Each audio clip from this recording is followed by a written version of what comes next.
My dear fellow citizens, my heartiest greetings to all of you on our 77th Independence Day. It is a glorious and auspicious occasion for all of us. I am overjoyed to see that festivity is in the air. It is a matter of delight as well as pride for us to see how everyone, children, youth, and the elderly in cities and villages everywhere in India are excited and preparing to celebrate this festival of our freedom. The people have been celebrating Azadi Ka Amrit Mahotsav with great enthusiasm. Independence Day celebrations also remind me of my childhood days. We could not contain our excitement of participating in the Independence Day celebrations in our village school. When the tricolor was hosted, we felt an electrifying energy pass through us. With our hearts full of patriotic pride, we salute the national flag and sang the national anthem. Sweets were distributed and patriotic songs were sung, which kept playing in our minds for many days. I was fortunate in having an opportunity to relive these experiences when I became a school teacher. When we grow up, we may not remain as expressive of our joy as children are, but I am sure that the intensity of the patriotic feelings associated with the celebration of national festival is not diminished at all. Independence Day reminds us that we are not merely individuals, but we are part of a great community of people. It happens to be the biggest and the greatest community of its kind. It is the community of the citizens of the world's largest democracy. What we celebrate on Independence Day is the fact that we are part of a great democracy. Each of us has many identities, apart from caste, creed, language, and region. We are also identified with our families and professions. But there is one identity that is above all, that is our identity as citizens of India. Each one of us is an equal citizen. Each one of us has an equal opportunity, equal rights, and equal duties in this land. But it was not always so. India is the mother of democracy, and since ancient times, we had democratic institutions functioning at the grassroots. But long years of colonial rule wiped them out. On 15th August 1947, the nation woke up to a new dawn. We not only own freedom from foreign rule, but also the freedom to rewrite our destiny. With our independence began the era of foreign rulers, withdrawing from many colonies, and colonialism drew close to its end. What is special about our freedom struggle is not only the fact that its objective was achieved, but also how it was fought. Under the leadership of Mahatma Gandhi and a galaxy of extraordinary visionary leaders, our national movement was animated by a unique set of ideals. Gandhiji and others rekindled the soul of India and helped the nation rediscover its civilizational values. Following India's shining example, truth and non-violence, the cornerstone of our resistance, has been successfully employed in many political struggles around the world. On the eve of Independence Day, I join my fellow citizens in paying grateful tribute to the known and unknown freedom fighters whose sacrifices have made it possible for India to regain its rightful place in the Committee of Nations. Great women freedom fighters like Matangini Hajra and Kanakolata Borua laid down their lives for Bharat Mata. Ma Kasturba matched the father of the nation, Mahatma Gandhi, every step of the way on the difficult path of Satyagraha. Many great women leaders like Sarojini Naidu, Amu Swaminathan, Rama Devi, Aruna Asaballi, and Sucheta Kripalani had set inspiring ideals for all future generations of women to serve the nation and the society with self-confidence. Today, women are contributing extensively in every field of development and service to the country and are enhancing the nation's pride. Today, our women have made their special place in many such fields in which their participation was unimaginable a few decades ago. I am happy to note that the economic empowerment of women is being given special focus in our country. Economic empowerment strengthens the position of women in the family and society. I urge all fellow citizens to give priority to women empowerment. I would like our sisters and daughters to overcome challenges with courage and move ahead in life. Development of women was among the ideals of our freedom struggle. Dear citizens, Independence Day is an occasion to reconnect with our history. It is also an occasion to assess our present and reflect about our way forward. Looking at the present, we see that India has not only regained its rightful place on the world stage, but it has also enhanced its standing in the international order. During my visits and interactions with the members of the Indian diaspora, I have observed a new confidence in the India story. India is playing a crucial role in promoting developmental and humanitarian goals around the world. It has also assumed leadership of international forum, especially the presidency of G20. As the G20 represents 2/3 of the world population, this is a unique opportunity to help shape global discourse in the right direction. With the G20 presidency, India can nudge decision making in trade and finance towards equitable progress. Beyond trade and finance, matters of human development too are on the agenda. There are many global issues that concern all humanity and are not limited by geographical boundaries. I am confident that with India's proven leadership in dealing with global issues, member nations will be able to advance effective action on these fronts. What is notable in India's presidency of G20 is the way this diplomatic activity has been taken to the grassroots. There has been a first of its kind campaign to encourage people's participation. It is delightful to see, for example, students enthusiastically participating in diverse contexts organized in schools and colleges touching upon the themes of G20. All the citizens are enthusiastic about events related to G20. Dear fellow citizens, this enthusiasm along with a sense of empowerment is possible because the nation has been taking great strides on all fronts.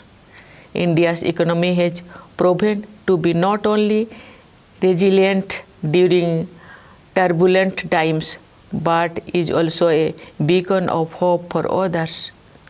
The world economy is passing through a delicate stage as the pandemic has been followed by international events that have added to the air of uncertainty. Yet the government has been able to navigate the stormy waters very well. India has converted challenges into opportunities and has recorded high GDP growth. Our Annadata farmers have contributed significantly to our economic growth. The nation feels indebted to them. Inflation at the global level remains a cause for worry. But in India, the government and the Reserve Bank have managed to contain it. The government has succeeded in protecting the common people from high inflation, while also providing a more extensive security cover to the poor. The world looks up to India for global economic growth. The continued economic progress is driven by a two-pronged strategy. On the one hand, there is a sustained push to unleash the forces of enterprise by making it easier to do business and generate job opportunities. On the other, proactive and expanded welfare initiatives for the needy have been taken in various domains.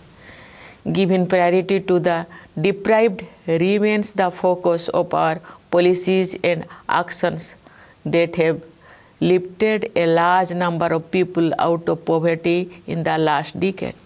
Similarly, there are specific programs to improve the conditions of tribals and encourage them to join the journey of progress.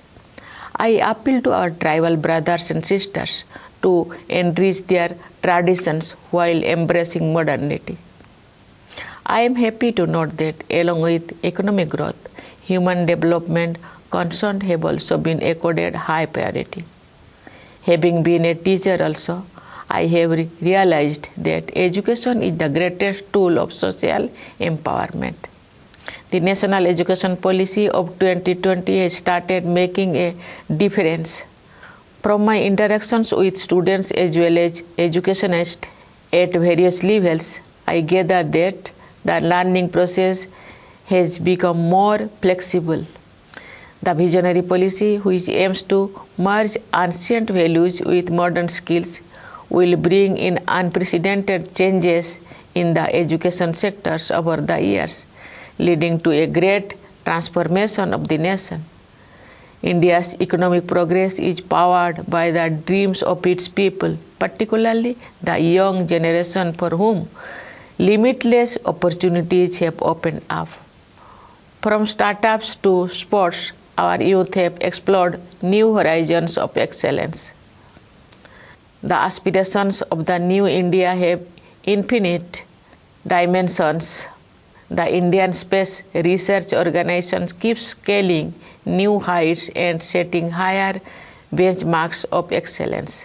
This year, ISRO launched Chandrayaan-3 and its lander named Vikram and its rover named Pragya are slated to land on the moon in the next few days. It will be a proud moment for all of us, and I look forward to it. But the mission to the moon is only a stepping stone for our future space programs. We have to go far ahead. For their work in space and also on Earth, our scientists and technologists are bringing laurels to the country. To foster the spirit of research, innovation, and entrepreneurship, the government is setting up the Anusandhan National Research Foundations with an amount of rupees 50,000 crore for next 5 years. The foundation will seed, grow, and promote research and development in our colleges, universities, and research institutions. Dear citizens, for us, science or knowledge are not ends in themselves, but are a means for the betterment of all the people. One area that merits urgent attention of scientists and policymakers all over the world is climate change. We have faced numerous extreme weather events in recent years. Parts of India have faced extraordinary floods. At the same time, there are places facing drought. These events are also attributed to the phenomenon of global warming. Therefore, it is necessary to make efforts at the local, national, and global levels for the environment. In this context, it is noteworthy that we have achieved unprecedented goals in the field of renewable energy. India is providing leadership to the International Solar Alliance. Our country is playing a leading role in fulfilling international commitments. We have given the mantra of life, that is lifestyle for environment, to the global community. Dear fellow citizens, extreme weather events affect all, but their impact is far more severe on the poor and the marginalized. Cities and hilly terrains especially need to be made more resilient. The larger point here is that the culture of greed takes the world away from nature. We now realize the dire need to return to our roots.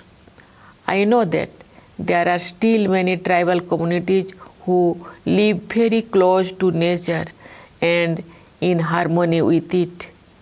Their values and lifestyle offer invaluable lessons for climate action. The secret of the survival of the tribal communities through ages can be summarized in one word. That single word is empathy. They have empathy for all Mother Nature's fellow children, flora and fauna alike. Sometimes, however, the world seems to be suffering from a deficit of empathy. But history shows that such periods are only aberrations, and kindness is our fundamental nature. It is my experience that women have empathy in greater measure, and they show the way when humanity goes astray.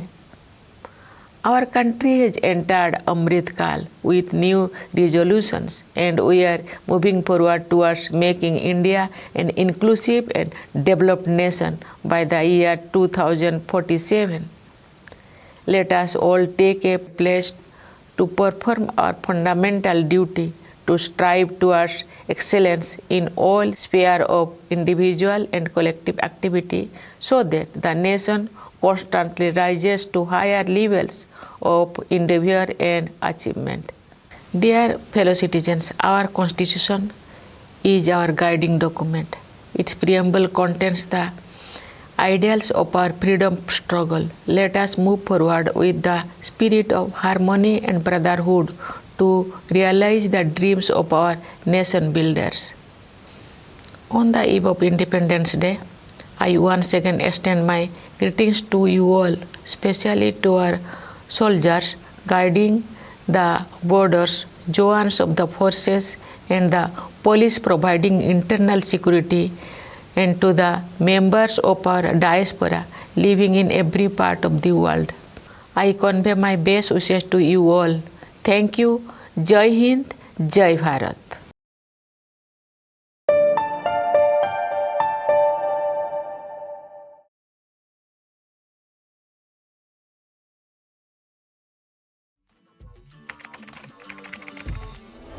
What the changes in India's population and the differential growth rate. Rationales about why it's not ending. What's your rationale? We have a very special guest on the record. The interview. The role that the US side played at that point of time. पूरी दुनिया की नजर. Assume my phone is tapped. I can probably say hello to Mr. Modi. आपके भारत पर है. Pakistan has a unique negotiating The style. rising confidence of India under Prime Minister Narendra Modi.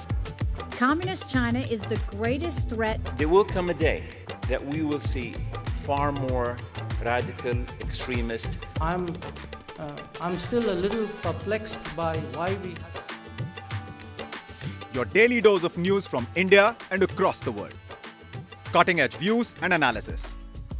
Tune into HT videos. Click on the bell icon to subscribe.